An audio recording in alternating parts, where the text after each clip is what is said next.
Bom dia, boa tarde e boa noite, meus queridos alunos. Hoje a gente vai seguir nossa aula sobre múltiplos, a gente vai fazer duas atividades, a 3 e a 4, para finalizar essa primeira sequência, tá? Quem perdeu, eu vou pôr o link aqui em cima.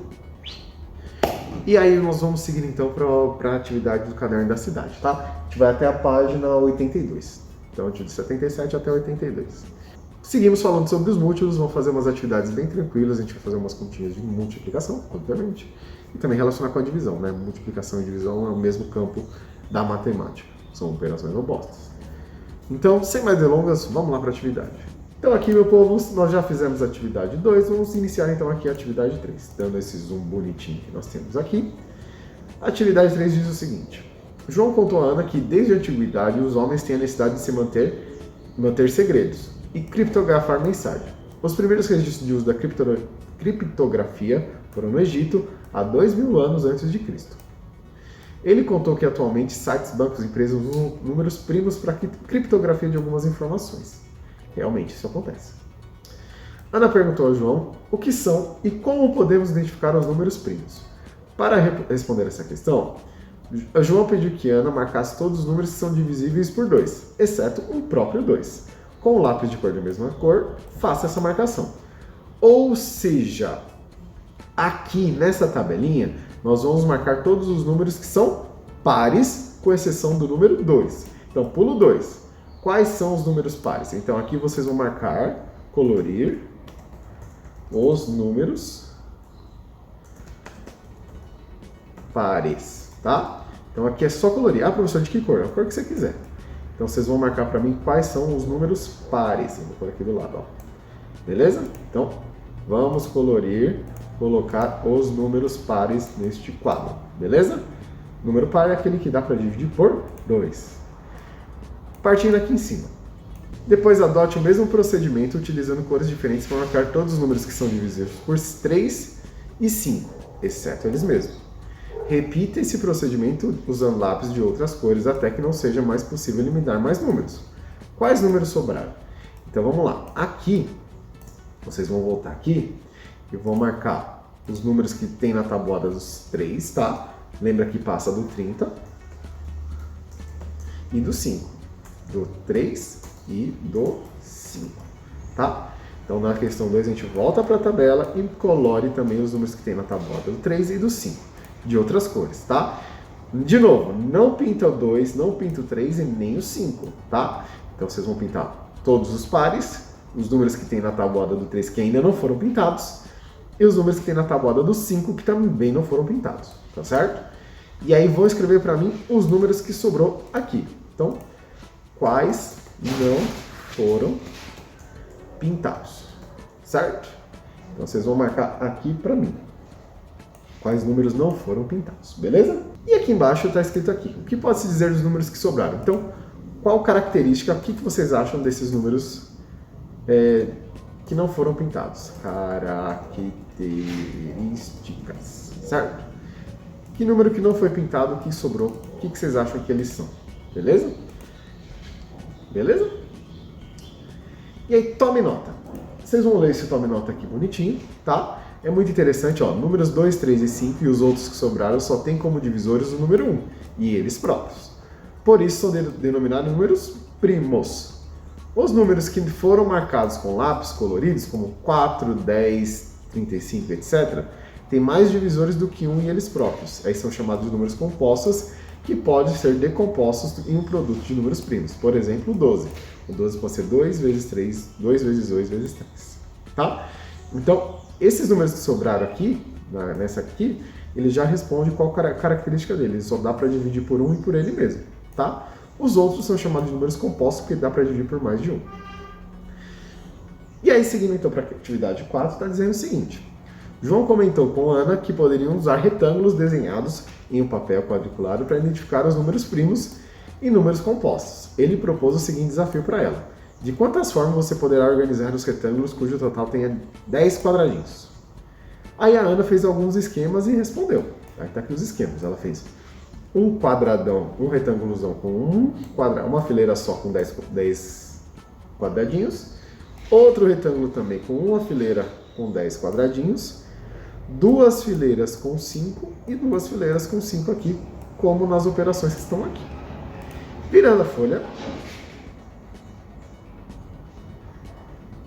Vamos dar o zoom aqui, ó. E aí vamos responder. Então ela ficou pensando no número 10 poderia ser considerado número primo. Discuta o fato de número 10 ser ou não ser primo e justifique sua resposta. Então aqui vocês vão escrever para mim. O 10 é primo ou não? Vocês vão responder aqui para mim, tá bom? Questão número 5. Construa no quadriculado todos os retângulos possíveis, cujo total de quadradinhos seja 7 e 14. Então vocês vão fazer quadradinhos para formar 7, tá? Então, aqui desenhar, vocês vão desenhar retângulos, quantos vocês conseguirem, tá? Com 7 e 14 quadradinhos. Beleza? Só desenhar, não tem nada demais. Desenha aqui pra mim, beleza? É só desenhar, tá? Professor, eu quero pintar 7 quadradinhos assim. Posso? Posso. Não pinta, tá? Aí fica a critério de vocês. E a mesma coisa vocês vão fazer aqui embaixo, tá? Vocês vão fazer exatamente a mesma coisa aqui, só que dessa vez vocês vão colocar 19 e 20, tá? Então 19 e o 20 quadradinhos, beleza? Mesma ideia. Desenhar retângulos com 19 e 20 quadradinhos. Virando aqui para a página 80, para a atividade 4, para a gente finalizar essa sequência, tem uma conclusão. Então, o que você pode concluir com o 7 e o 19? E o 14 e o 20? Então, quais as suas conclusões? Aí vocês podem escrever aqui embaixo mesmo, tá? Tudo bem? E aí vamos à atividade 4. Ana estava curiosa a respeito do dia da astronomia e com isso descobriu que o site que a informação que devemos aos egípcios e aos sumérios a divisão do dia em 24 horas. Ela descobriu ainda que as unidades de medida de tempo permanecem no sistema sexagesimal, ou seja, quer dizer que o sistema de numeração é a base de 60. Por isso que a hora tem 60 minutos. Tá? Ana questionou se ele conhecia os divisores de 60. Mostre que você conhece os divisores de 60, registrando abaixo. Então aqui, eu quero que vocês escrevam todos os números que eu consigo dividir os 60. Então, todos os números que eu divido o 60 sem sobrar nada, tá? Então o resto dessa divisão tem que ser 0. Então vocês vão marcar aqui para mim todos os divisores, tá? Questão número 2. Existe alguma semelhança entre os divisores encontrados e a organização do nosso relógio analógico? Então, compare os divisores com o nosso relógio, tá? Relógio analógico é aquele de parede, tá? Sabe, de ponteiro? Então, tem alguma semelhança nessas comparações? Beleza? Seguindo, então, finalmente para a atividade 81. Vou dar um zoom aqui, ó. Aqui vocês vão desenhar o relógio analógico. Desenhar o relógio analógico. O relógio de parede, aquele de ponteiro. Faz o desenho e coloca os números bonitinhos, tá bom?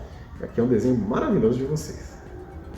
E para finalizar aqui, então, Ana explicou que o sistema sexagesimal, de base 60, de 60 em 60, auxiliou na medição do tempo em unidades menores que um dia. Quais unidades de medida são menores que um dia que você conhece? Que unidades você conhece? Lembrando, unidade de medida nós temos quais?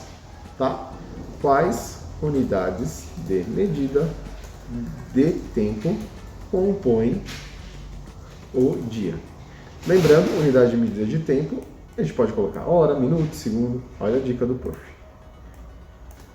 E aqui complete as tabelas. Aqui vocês vão tentar fazer o cálculo, tá? 1 hora tem quantos minutos? 120 minutos tem quantas horas? 240 minutos tem quantas horas? Vocês vão completar a tabela com essa informação. Quantos minutos tem 60 segundos? 10 segundos tem quantos minutos? E 2 minutos tem quantos segundos? Tá? Então, completem a tabela aqui. É só completar mesmo. Façam as continhas, é fácil. Lembrando que uma hora tem 60 minutos e 1 minuto tem 60 segundos. E para finalizar a atividade, na página 82, João estava doente e o médico receitou um medicamento para ser tomado de 6 em 6 horas. Se ele tomou o primeiro medicamento às 6h30, quais serão os horários das outras doses tomadas no dia? Quantas doses ele vai tomar em um dia e quais os melhores horários para ele tomar o remédio? Então aqui é uma resposta completa, tá? Então, quando ele tomou as outras doses, primeira parte. Então, se ele tomou 6h30 e o remédio de 6 em 6, vamos fazer, vamos calcular, tá? Segunda, quantas doses ele tomou no dia, tá bom? Um único dia, quantas doses desse remédio ele tomou? Lembrando que o dia tem 24 horas, tá? E a última pergunta, quais as melhores horas para ele tomar o remédio? Beleza? São 3 perguntinhas aqui. Essa daqui o livro caprichou. E para finalizar, a questão número 7. Com o problema de saúde do João, sua mãe percebeu que ele havia perdido peso. O médico informou que ele estava pesando 1,7 quilos a menos do que estava na consulta anterior e que não havia crescido na estatura. Qual era o peso do João em quilogramas antes de ficar doente? Então, ele está aqui, ó, 49 quilos e 800. Ele ganhou 1,7. Ele perdeu 1,7. Qual vai ser o peso dele? Então, qual o peso do João antes dele ficar doente, tá? Então, o que aconteceu? É isso, então, meu povo, finalizando essa primeira atividade, tá? Fico no aguardo, então, agora das fotinhas de vocês. Dúvidas, ajuda, pode mandar mensagem para mim, eu vou tentar responder todas elas, tá bom? Nos vemos na próxima, forte abraço e até lá!